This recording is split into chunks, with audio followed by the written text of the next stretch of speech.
Israel. So Moses was speaking to the Israelites in the book of Deuteronomy. Moses, being an Israelite himself, being from the tribe of Levi, a royal priesthood. Those brothers who are from Haiti, those Haitian brothers, are from the tribe of Levi. And those brothers had a gift and a blessing to speak with the Most High God and deliver these commandments to the Israelites. But as the Israelites, when we are today, the Israelites, we didn't listen to the Most High God. 28 and 15. But even though we chose to be disobedient, we got to remember who we are according to the scripture. Bring out the next piece of it. This is the book of Deuteronomy, chapter 7 and verse 6. For thou art an holy people unto the Lord thy God. So the Most High God, He destined us to be holy people. He destined us to be set apart. The word holy means to be set apart. We're not like every other we need to get some shade. nation that walks this earth. You know, we're a special people. We're holy people. We shall be set apart from everybody else. The Lord thy God hath chosen thee to be a special people unto himself, above all people that are on the face of the earth. So He chose us to be a special people above all people that are upon the face of the earth. So we can't act and behave as other nations. We can't keep the other nations' laws instead of keeping our own. But that's how this world is being designed for our people. Because this world doesn't love us. This isn't getting God with us, so-called Jesus Christ. But we were placed in this land right here because we were cursed. So we got to go back to the curses. We're going to read over some of the curses so we can understand why we're being placed in a land that doesn't keep the Most High God's laws, that doesn't love His people. Bring it out, King. This is the book of Deuteronomy, chapter 28, verse 15. But it shall come to pass, if thou wilt not hearken unto the voice of the Lord thy God, Y'all do not want to listen to the Most High God's voice, to observe, to do all His commandments, some of His commandments, all His commandments, and His statutes, which I command thee this day, that all these curses shall come upon thee and overtake thee. So, since we didn't want to listen to the Most High God's law, statutes, and commandments, and we didn't want to do them, He put a lot of curses on our people, man. Some of the curses cause blindness, cause us not to be able to hear, cause sickness, and it calls us to be held at a lower estate in this world.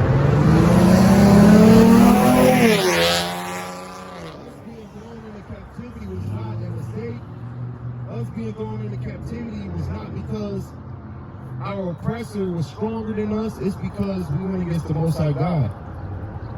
That's the easiest way to lose a war or to lose a fight, is to not have faith in the Most High God.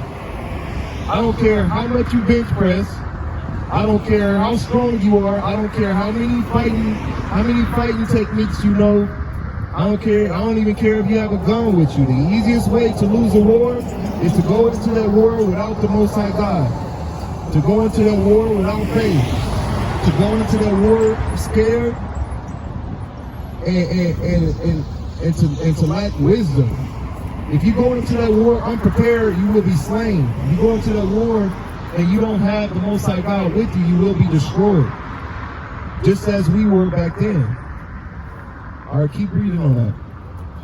Verse 16. Cursed shall thou be in the city, and cursed shall thou be in the field. Our people was cursed in those fields. Were we not? Our people was cursed to be out in those fields and getting our bags beat in. Our people were cursed. Our people are also cursed in the city as we are today. A lot of brothers are being shot down in the streets in the inner cities. They're being targeted by these police departments, and we're being criminalized on the day-to-day, but they're the same sheriff departments who are criminalizing our people and locking up these black people are also letting their kids take guns to colleges and shoot up college kids for no good reason. How can you be a deputy? How can you be a deputy, but your son is literally shooting up a whole university and killing innocent people? Where is he getting ideas like that from? Where is he getting guns and weapons like that? It's because these people, who they are is just in them to be natural born killers. To steal, to kill, and destroy, man. It's just in some people's nature. It's not in God's nature to kill the innocent, spill innocent blood. That makes the Most High God angry. And that's when he comes back, it's not going to be good for you. It's not going to be good for none of them. I want to bring it out.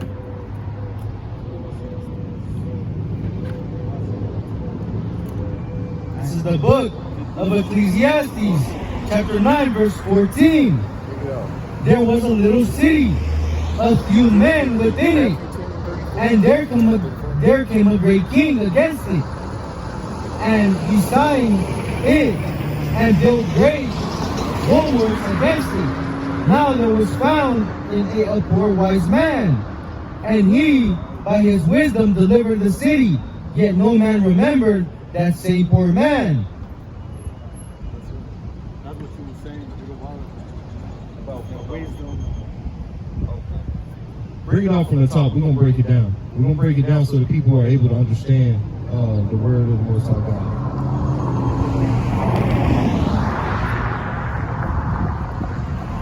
This is the book of Ecclesiastes, chapter 9, verse 14. There was a little city, a few men within it, and there came a great king against it, and besieged it, and built great bulwarks against it.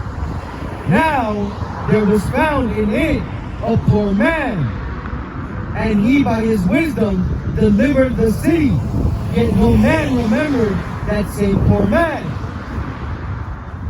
So if a city is trying to be overtaken by a wicked king, a city is trying to be overtaken by a wicked king, and the Most High destined that weak man, that old man, to deliver a whole city, the Most High will be done, whether we like it or not. When the Most High God come back, it's not going to be the strongest or the tallest or the buffest or the most good-looking men that are fighting in the war on the Most High's behalf. Yahweh Shai, he wasn't pleasing to the eye. He wasn't a supermodel. He wasn't a 7-foot-tall basketball player. But he was a brother that was without sin, and he was a brother who carried out his Father's will. And he didn't let anybody steer him in the wrong direction. He didn't let anybody sidetrack him or overpower him. He understood the assignment, and he carried out the Most High God's will. And that's all we're trying to do, is to be like Yahweh Shai. We're trying to carry out our Father's will. We're not impressed by brothers who are so obsessed with the idea of putting all of their time into being able to kill someone or be able to overtake someone physically. This is spiritual warfare. We're going to get that precept too.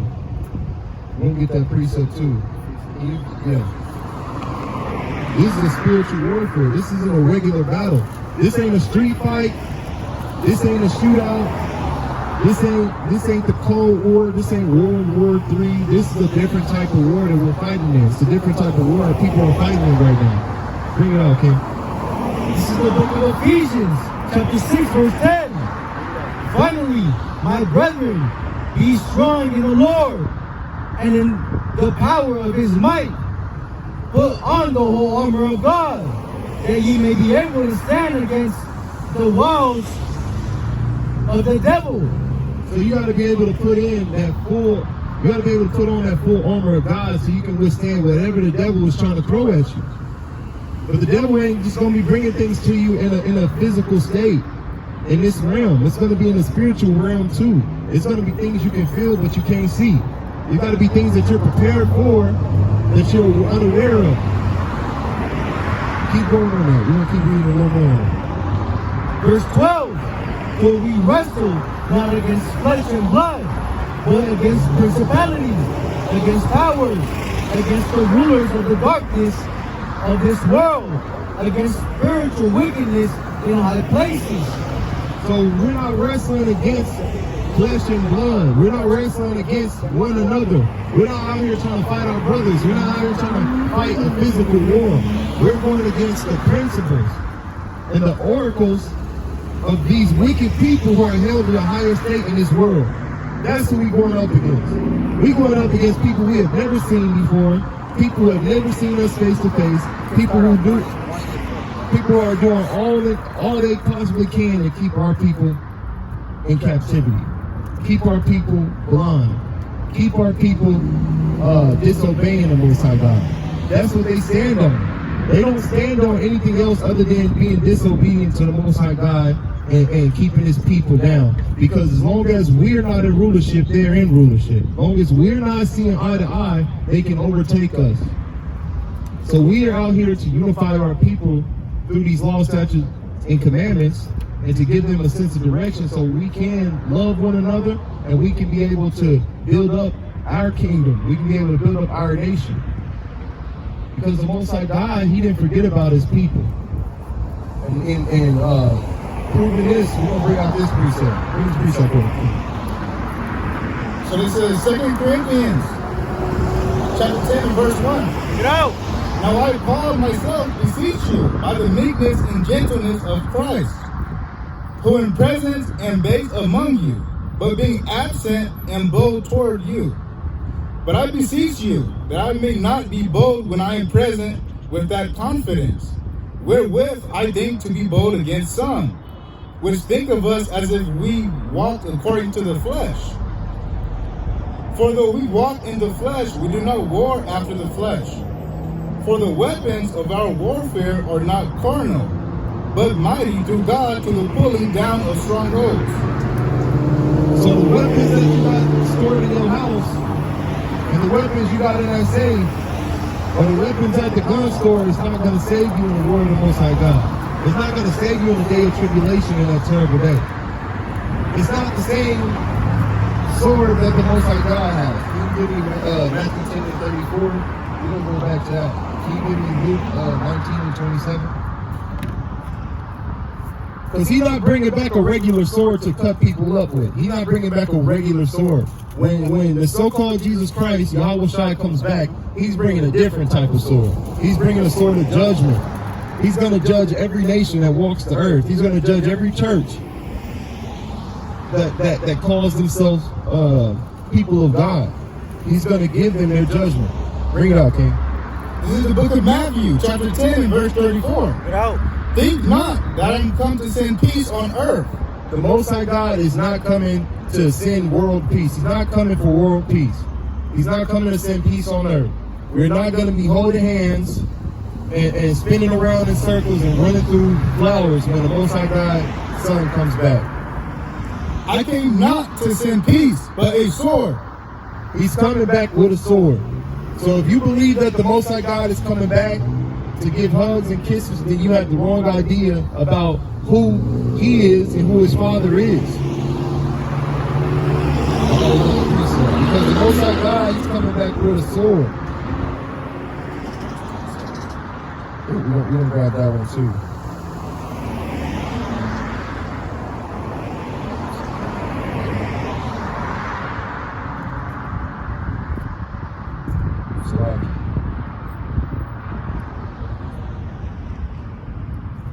Give me Exodus 15 and 3. He's not coming to send peace on earth. He's coming back with a sword. Give me that precept, King. This is the book of Luke, chapter 19, verse 27. But those mine enemies, which would not that I should reign over them.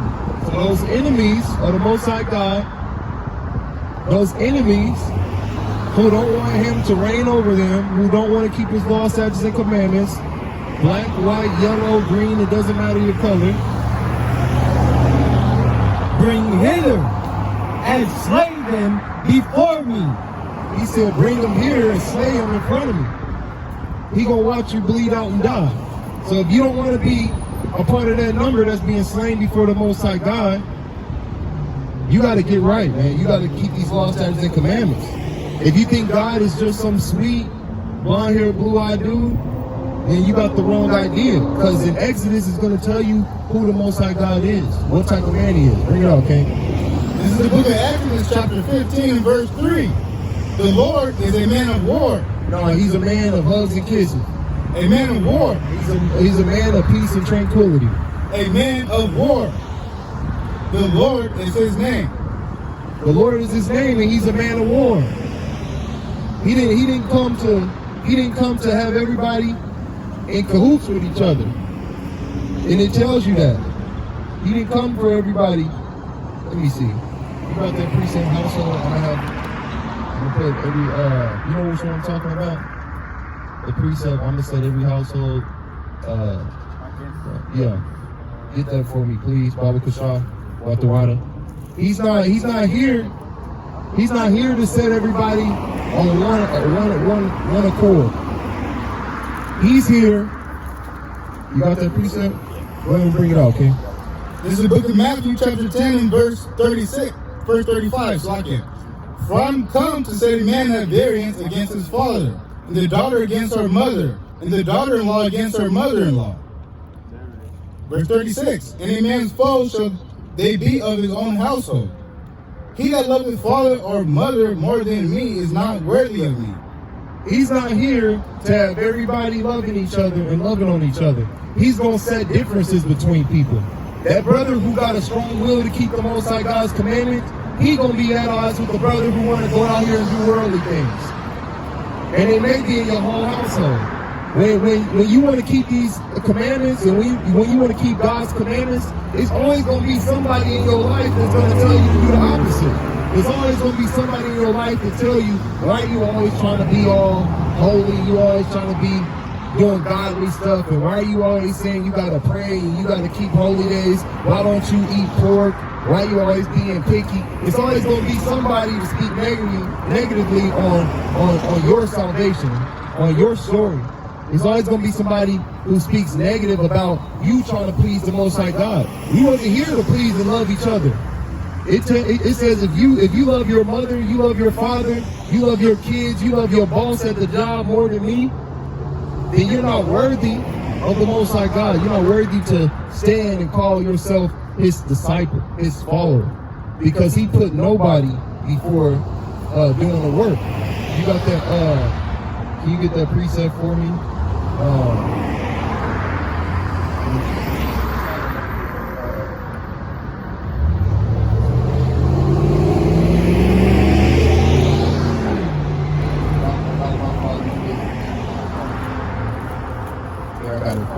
I got it for you, King. Yeah. It's Luke 2 and 49.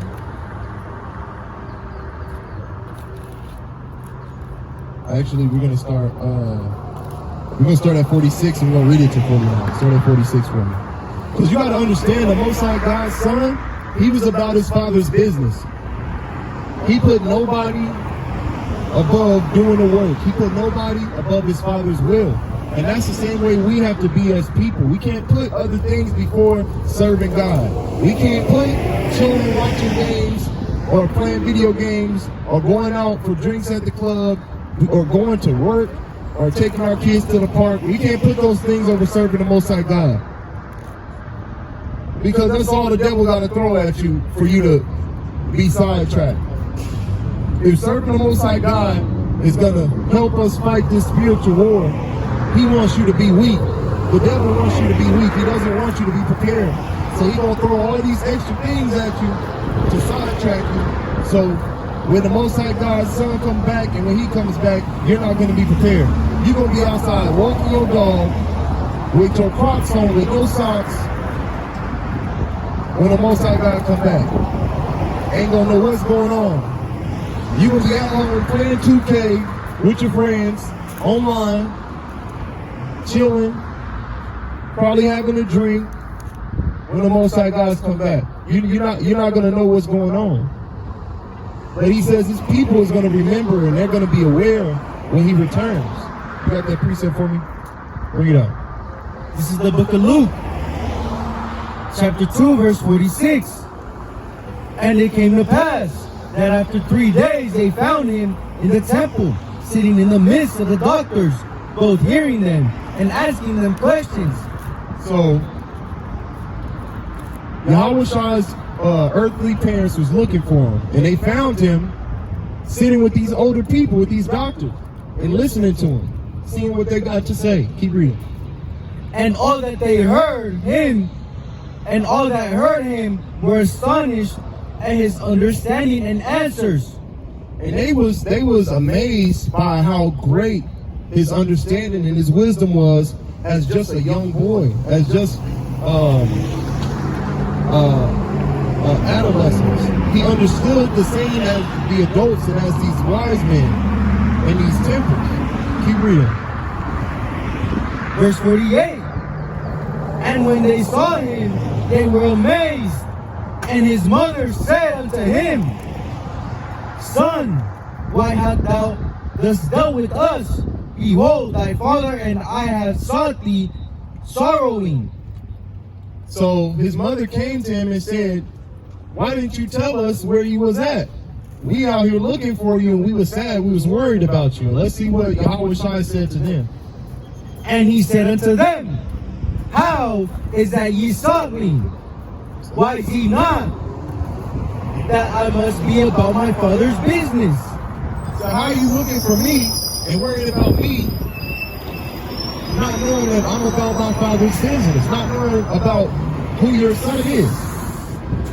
They didn't understand at the time that their son is going to save all of these people. Their son is going to save Israel. We're going to make one last point. I'm going to give it off to the brother King.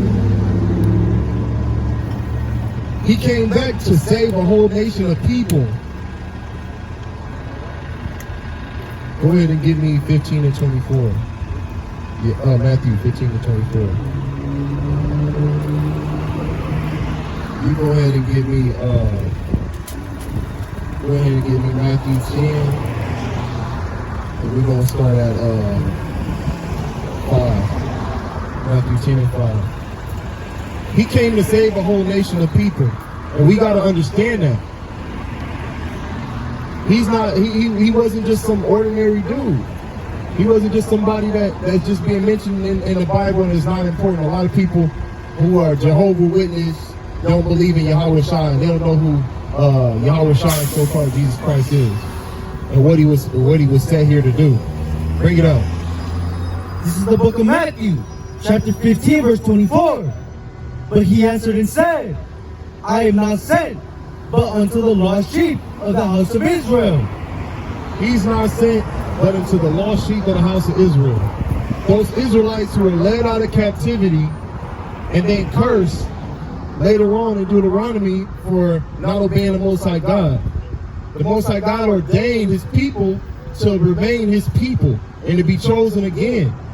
But in order for us to be chosen again, we had to be restored. We had to be restored, and we had to be forgiven for those sins. The only way we were able to be forgiven for those sins was through Yahushua. Him giving his life and him being that holy sacrifice granted us that salvation. But that salvation isn't going to come easy. We got to keep these laws, statutes, and commandments. Let's see what Yahushua was telling the people, his disciples. Let's see what he was telling them, what they should do. Go ahead and bring it up. This is the book of Matthew, chapter 10, and verse 5. Go! These 12 Yahushua sent forth and commanded them, saying, Go not into the way of the Gentiles. So he said, don't go in the way of the Gentiles. Don't worry about these other nations' traditions. He had a certain assignment for them. Keep reading. And into any city of the Samaritans enter ye not, but go rather to the lost sheep of the house of Israel. He said, go rather to the lost sheep of the house of Israel. He sent them directly to God's chosen people because he had nothing to do with these other nations. He wanted nothing to do with them. He had a certain assignment, and he was very vocal about what he was placed here to do. Keep reading. And as ye go, preach, saying, the kingdom of heaven is at hand. And he told them to preach the kingdom of heaven is at hand. Because the Most High God's Son knows his Father's will. And he knows once he gave his life to restore us, for us to be forgiven for our sins, that it was gonna be the beginning. It was gonna be a new beginning for our people. He know that it was gonna bring us to be granted grace to be able to carry out these laws, statutes, and commandments. So to be able to have faith. It was going to be able for us to be able to be the Most High God's chosen people again. So he had to prepare us. He had to make us stronger again in order to fight in this spiritual war.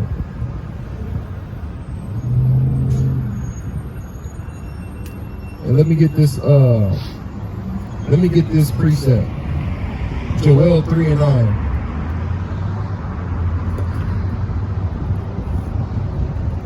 Joel 3:9. Bring it up. This is Joel chapter 3 and verse 9. Proclaim ye this among the Gentiles. Prepare war. Wake up the mighty men. Let all the men of war draw near. Let them come up. Beat your plowshares into swords, and your pruning hooks into spears. Let the weak say, I am strong. We're going to end it right there. We got to prepare for war, man. We got to prepare our people for war. We got to prepare those people who are not knowing who their God is. First, we got to start somewhere. And we're going to start with keeping these laws, statutes, and commandments. In order to prepare for this type of war, you have to be strong within the Lord. You have to know your God. You have to know what he wants you to do. You have to love God and show him that you have faith. And if you don't do that, then you're going to be useless. You're going to get destroyed. You're not going to set anybody up for slaughter. We out here to wake up our people. We out here to prepare them for a spiritual war. We out here to lead them back to their God. We're going to end it off on this last precept. Give me Ecclesiastes 12 and 13. I'm going to end it off on this. Because the Most High God, he gave us a sense of direction and where to start. We got to start with keeping these laws, statutes, and commandments and having fear for the Most High God. In order to do anything else, if you do that, then we're set up to win. We're set up to do the Most High God's will. Because you don't want to end up on the losing side. You end up on the losing side, you're going to be destroyed. This is the book of Ecclesiastes, chapter 12, verse 13. Let us hear the conclusion of the whole matter. Fear God and keep his commandments, for this is the whole duty of man. So that's our whole duty. Fear God, keep his commandments, and that's how we're going to prepare for this war. That's my time. Brother Mayan, Shabbat Shalom. Shalom.